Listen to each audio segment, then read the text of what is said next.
해당되는 것인데, 첫째 무엇이냐면 내 자신이 어떠한 존재인가를 먼저 알게 하시는 거죠. 왜?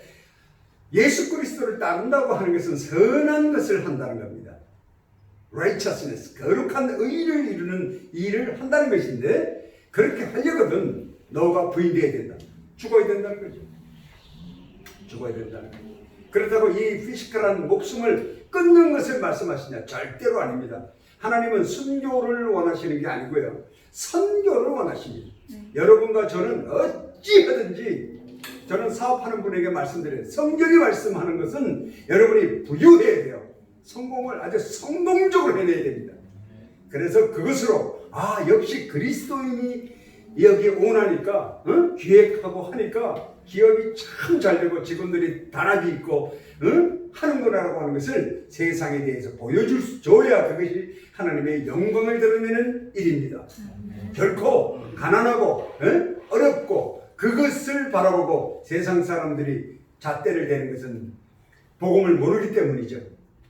저는 때로 기도할 때 이렇게 기도합니다. 아버지 하나님, 좀 하나님의 스케일답게 이 땅에서 스케일 크게 일 좀 하게 해주십시오. 그냥 지지구리하게 하지 말고. 그랬더니 어떤 일이 생겼는지 아십니까? 제가 아파가지고 갈 수가 없지 않습니까? 그런 병원에 있는데 본부에서 저에게 연락이 왔어요. 이제는 비행기가 없다. 네가 파푸아뉴기니 왔다 쓰러지면 절대로 이제 다시는 우리가 너를 케어할 수가 없다. 비행기도 없고 조종사도 없다.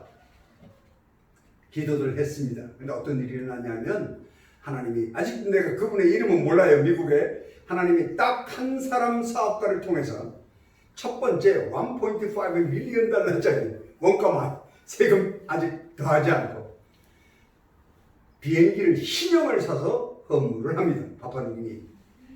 그러니까 비행기가 해결됐죠. 그러니까 저를 못 오게 하는 조건이 하나 사라졌어요. 그 다음에는 무려 한 선교사가 또 젊은 선교사입니다. 조종사. 아주 엘리트인데요. 헬기까지 조종할 줄 아는 그 선교사가 파푸아뉴기니 선교사로 옵니다. 그런데 이 악한 세력이 그분을 그냥 두지 않아요. 교통사고가 나가지고 그분이 다리를 자릅니다. 양쪽 다리를 다 잘라야 할 상황인데 한쪽 다리만 그래도 살려가지고 한쪽 다리가 의족이 됐어요. 그는 의족을 달고 미국에서 또 걷는 연습도 시작해서 또 의족을 단 사람이 하는 비행훈련에 참가해서 또 그 지체 부자유자가 받는 비행사 조종사 그 자격증을 따고 또 파푸아뉴기니로 또 날아옵니다. 지난번에 오셔가지고 그분하고 사진도 찍고 그랬는데, 그 사이에 이분이 또 한 달이 지난 그 비행기를 보내고 난 다음에 한 달이 지난 다음에 또 1.5 밀리언 달러, 그 다음에 일주일이 지난 다음에 또 1.5 밀리언 달러, 세 번을 동일한 사람을 하나님이 사용하셔서 파푸아뉴기니에 헌물로 보냅니다. 우리는 이름도 몰라요.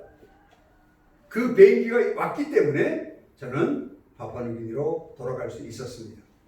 안 그러면 저보고 오지 말라고 아주 오피셜한 레터가 저한테 날아왔었는데, 한국에서 사역을 찾아보십시오라고까지 왔었는데, 그런 일이 있었습니다. 저는 그것을 보면서 여러분도 좀 기도를 하셔도 좀 스케일 크게 하시고, 왜? 일용할 양식 그러니까 자꾸만 요거 밥 한 공기만 생각하시고, 일용할, 내가 먹는 양만 생각하시는데요. 하나님의 일용할 양식에는 리미트가 없어요. 맥시멈이 없어요. 네. 여러분이 가지고 있는 믿음의 분량. 자, 그 믿음의 분량을 보십니다. 왜냐하면 로마서에서도 분명히 그 부피를 말씀을 하시는데요. 지금 내가 얼마만큼 부인되어졌냐를 의미하는 거예요. 그럼 부인되어질 수 없는 우리가 부인되어지는 방법이 딱 하나 있습니다. 그것이 바로 회개라는 것입니다. 어마어마한 긍휼의 방법이에요. 그 회개를 우리에게 주시려고 예수 그리스도께서 십자가에 돌아가셨고 부활하셨고 부활해서 성령을 우리에게 보내셨는데, 그냥 보낸 게 아니라 in you, in me, 내가 네 안에 네가 내 안에 완벽하게 우리 안에서 내 스스로가 부인될 수 없는 본능적 죄인인 우리를 우리 안에서 인도하시겠다는 거예요. 여러분이 다 아시는 것처럼 애통하게 우리를 위해서 기도하시고 지금 이 순간에도 오늘 아침에 일어나서 여러분이 기도를 잊었다면 성령께서 여러분의 사업에 필요한 것부터 여러분의 건강과 여러분의 모든 인간관계에 일어나는 모든 것을 위해서 성령이 안에서 애통하게 이미 기도하고 있다는 사실을 여러분이 믿음으로 확인하셔야 됩니다. 그것뿐만 아니에요. 우리 안에서 하시는 첫 번째, 성령이 하시는 첫 번째 일이 무엇입니까? 우리에게 죄에 대해서 알게 하신다 그랬습니다. 이게 얼마나 놀라운 일인지 아십니까? 우리의 본능 속에 갖춰져 있는 우리는 한계를 가지고 있어요. 여러분이 어떤 사업을 하시든 여러분 사업에서는 탑입니다. 그러나 다른 사업은 모르시죠. 왜? 나의 지식과 경험과 생각과 그 안에서만 사고하고 존재하는 것이 인간의 제한된 것들이에요. 그러니까 박사학위 2개 가지면 2개 안에서만 아는 거고, 그리고 박사학위 이쪽 분야를 가지고 그쪽만 아는 거지, 그가 모든 것을 아는 것은 아니죠. 근데 우리 하나님은 우리의 지식과 경험 바깥에 계신 분입니다. 그래서 제가 지금 부족에서 27년 있으면서 확신을 가지고 알게 하신 것이 뭐냐면, 저의 4번의 죽음의 과정을 통해서 또 알게 하신 것은 하나님은 살아계시다. 그겁니다. 딴 것이 아니에요. 하나님은 살아계시다는 것은 삶 속에서 매 순간 감사로 표현하지 않고는 견딜 수 없는 삶을 역동적으로 이끌어 가신다는 겁니다. 지금 여러분이 생존에 있는 것 한번 생각해 보십시오. 나에게서 발견될 수 있는 하나님은 살아계시다가 무엇인가를 눈에 보이는 모든 피조물을 통해서도 다 알 수 있지만 내 자신의 육신을 들여다봐도 지금 여러분의 몸이 끊임없이 세포가 생성되고 있다는 걸 아십니까? 노화돼서 죽어가고 있지만 생성되지 않으면 6개월 이후에 우리는 먼지처럼 사라져 버립니다. 왜? 세포의 그 라이프 사이클이 6개월입니다. 그래서 적게 만드니까 주름이 자꾸 생기는 거예요. 그건 죄 때문에. 안 그러면 절대 우리도 죽지 않는, 죄가 없다면 우리는 죽지 않는 존재예요. 그러나 우리가 죄로 인해서, 죄책에 의해서 우리가 늙어가고 죽어가는 것인데, 몸 안에 단백질 함량 피 속에 2%의 병균이 존재하는 게 정상이에요. 그 저는 제 혼자 생각해 그게 우리 죄인의 증거다. 그게 정상이랍니다. 의사 선생님이. 제가 병원에 있는 동안에 다 배운 겁니다. 먼저 하나님께서는 우리 존재를 알게 하신다는 것. 성경이 왜 복음이냐? 천국 가는 것이 먼저가 아니고요, 너가 누구냐 하는 걸 알게 하시는 거예요. 그래서 성경을 계속 읽어보았더니 큰 주제가 있어요. 창세기서부터 끝까지 몇 가지 통과하는 주제가 있는데, 그 첫 번째 통과하는 주제가 뭐냐면 알아야 된다는 것입니다. 알아야 된다. 무엇을 아느냐? 하나님에 관해서, 하나님의 캐릭터에 대해서. 아시겠습니까?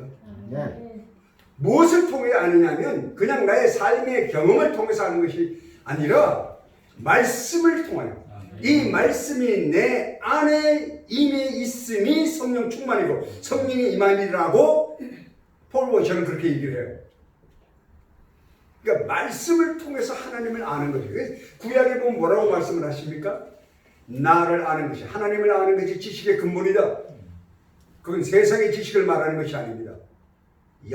하나님을 아는 것이 모든 지식의 근본인데, 존 파이퍼가, 조나단 에드워드가 얘기하기를, 세상에 지식 있는 사람, 뭐 이어령 교수 같은 분이 지성인이 아니고 그 사람 그냥 자기가 전공한 철학 분야를 조금 외워가지고 알 뿐이에요.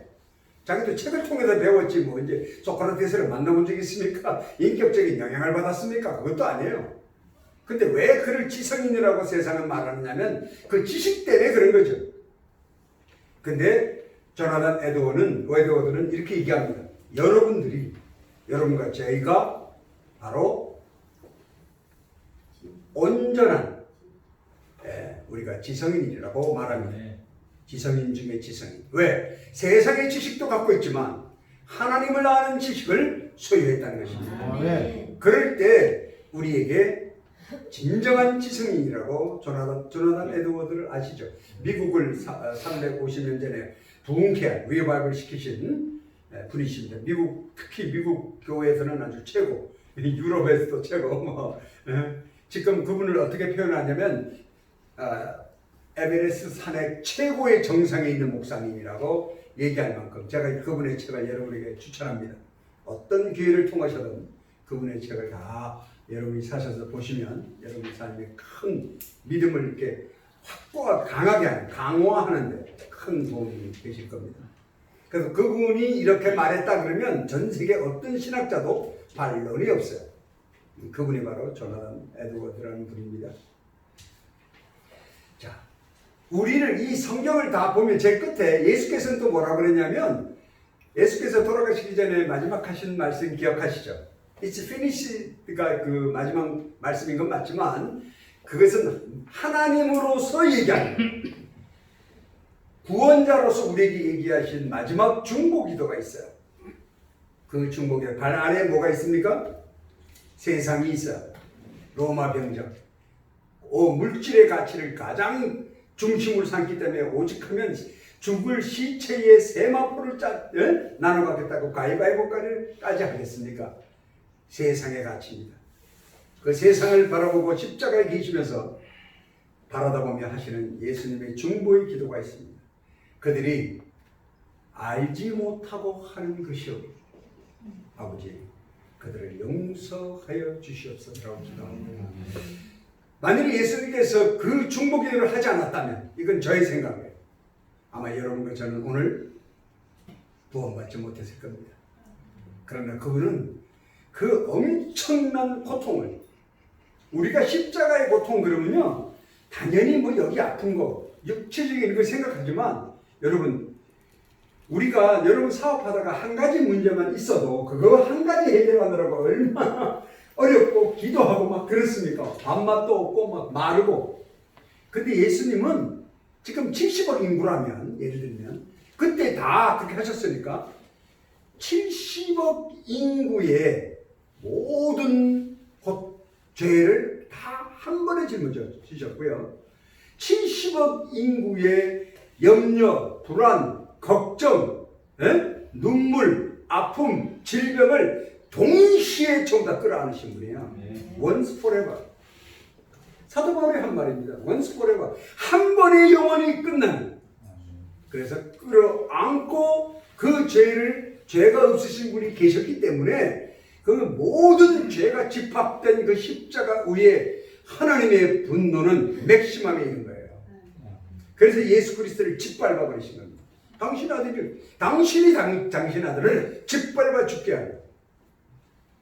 그러니까 우리가 느끼는 고통과 뭐 이런 거하고는 견딜 수가 없는. 왜? 그분은 거룩하시기 때문에 죄가 없기 때문에 하얀 종이에 먹물을 딱 던지면 작은 더 검게 나타나는 것처럼 하나님은 죄가 없으신 예수님은 죄가 없으신 거룩한 분이기 때문에 죄를 끌어안으시는 전능으로 말미암아 고통의 크기가 더 크단 말이에요.